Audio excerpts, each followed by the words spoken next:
The Last Labyrinth by Arun Joshi. Characters, Summary, Analysis. Hello and welcome to the discourse. The Last Labyrinth is the fourth novel by Arun Joshi, which was published in 1981. Arun Joshi got the Sahitya Academy Award for the same book in 1983.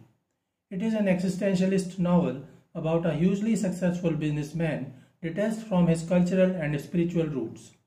The protagonist, Som Bhaskar, not yet 40, is the millionaire and should have a lot to be contented about. He is married to an intelligent girl, has 2 children, and is the master of a flourishing business. Yet, he continues to suffer a sense of insufficiency, an obsessive desire to want something that he does not know. He tries to satiate his unknown hunger through materialistic means. He gets completely immersed in earning wealth and overtaking any company that may offer competition. Despite having a beautiful and devoted wife, he begins having affairs with other women. Yet all these perversions fail to satisfy his hunger. Ultimately, he faces the struggle within himself and realizes that his hunger is not sensual but spiritual. Arun Joshi used symbolism throughout the novel. Labyrinth is a symbol that signifies an individual's quest to find the purpose of his life. Life is a labyrinth and so is death.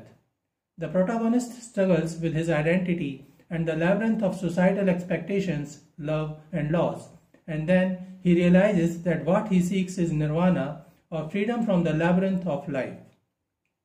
Characters of the Last Labyrinth. Som Bhaskar is the main character of the novel. He was born with a silver spoon in his mouth and got the best education and facilities throughout his life. He appears to be a confident businessman who never faced a defeat. However, within himself he suffers a hollowness, confusion, and a sudden urge to acquire more and more without realizing what he actually wants.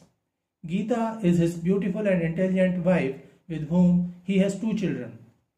He is aware of the fact that he cannot imagine his life without his wife Geeta. In spite of that, he develops sexual relationship with different women in order to judge the relationship between contraries of his own life. He develops a relationship with Leela Sabnis, a professor of philosophy. However, Leela's intellectual world fails to satiate Bhaskar, who finds her phony. Aftab Rai is another businessman from Banaras. Som Bhaskar finds him strange and obsolete. He wonders how Aftab could remain so calm and composed. Anuradha is Aftab Rai's wife. Bhaskar gets infatuated with her and begins pursuing her. His infatuation soon turns into obsession and he begins trying everything possible to attain Anuradha. Like her husband, Anuradha too is a calm and composed woman. Bhaskar feels mysteriously attracted to her. When she meets Bhaskar, she gets interested in his puzzled yet energetic approach.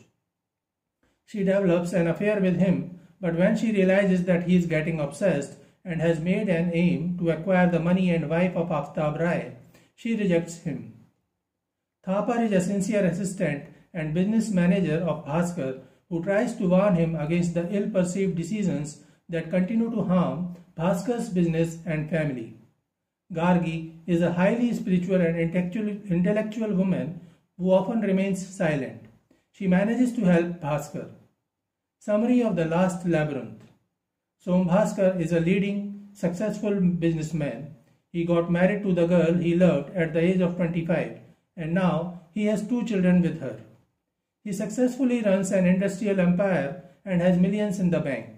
Despite having all conceivable luxury, Bhaskar continues to feel a certain unfulfillment, a hunger that he fails to ascertain. He remains confused about his wants and tries to rationalize his insatiable hunger by indulging in voracious materialism. He is thoughted soul who is engrossed neck deep in attaining materialistic wealth. His residence is also named Maya, echoing the web of wealth. Som is completely immersed in earning wealth and overtaking other companies and businesses. While doing so, he becomes distant from his family, his wife and 2 children. He married Geeta, whom he loved, and he knows that he cannot imagine a life without her, yet he begins an extramarital affair with Leela Sabnis, a professor of philosophy. Som Bhaskar is an Indian man highly influenced by Western materialistic ideas. However, his own ideas fail to satiate his inner self. Leela understands that despite his materialistic success, Som Bhaskar is troubled because he has been uprooted from his spiritual and cultural births. She tries to help him, but Bhaskar feels she is a phony and parts his ways with her. One day, he visits Delhi to attend a meeting of the Plastic Manufacturers Association where he meets a mysteriously impressive businessman from Banaras named Aftab Rai. Unlike other modern businessmen and technocrats, Bhaskar finds Aftab a bit obsolete and out of fashion. In the same meeting, he sees a woman named Anuradha. She too appeared as if she is from a different age. She did not look modern and clever. She wore costumes of 20 years ago, brocade sari, large gold borders, sleeves up to the elbow, and antique jewelry. When he inquires about her, he comes to know that she is accompanied by Aftab Rai. He recognizes the similarity between the two and assumes that Anuradha is Aftab's wife. He begins feeling attracted towards Anuradha as if she can offer him all that he has been wanting throughout his life. He tries to come near to Anuradha and begins making business trips to Banaras. He visits Aftab and Anuradha at their home Lal Haveli in Banaras. Like the couple, their Haveli too appears mysteriously grand, yet obsolete. Aftab says that the Lal Haveli is a labyrinth of rooms and corridors, and he can easily get lost in the labyrinth, thus he should remain cautious. Bhaskar comes to know that Anuradha is not Aftab's legal wife, and he makes it a goal to acquire Anuradha for himself. When he observes the couple, he feels that she is an embodiment of selfless love in a world of selfish people. She represents true independence of body and of mind. Bhaskar believes that Anuradha can help him search his self because there is something in Anuradha that gives him comfort, and he tries to find out the reason behind it. Anuradha realizes that Bhaskar is infatuated by her, and curiously, she develops a physical relationship with him. When Anuradha realizes that Bhaskar wishes to win her heart too and not merely possess her body, she simply disappears from his life.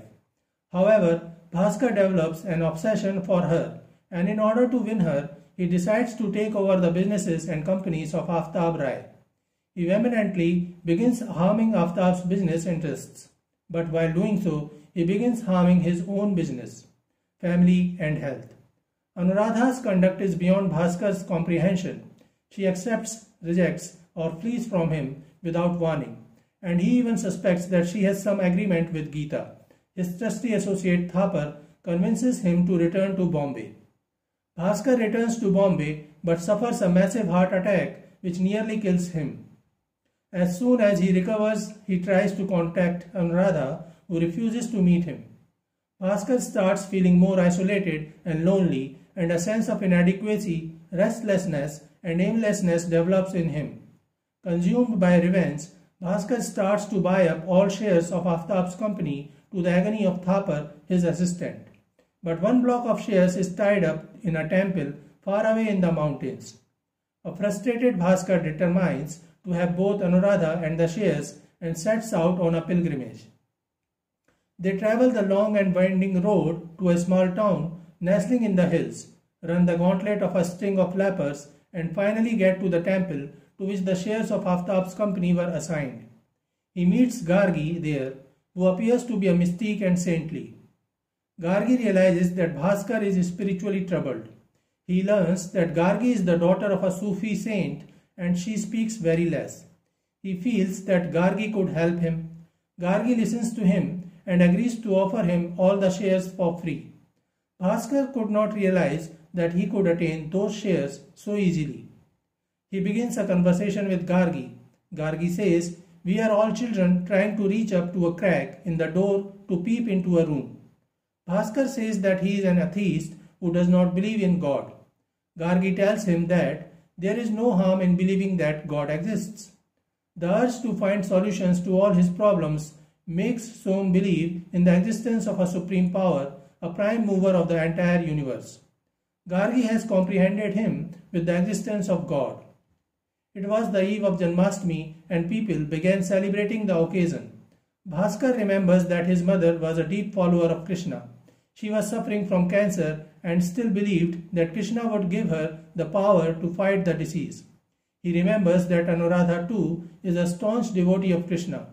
He begins feeling spiritually enlightened. He feels that to be free, he needed to sacrifice, and the eternal love he felt for Anuradha was what he had to sacrifice.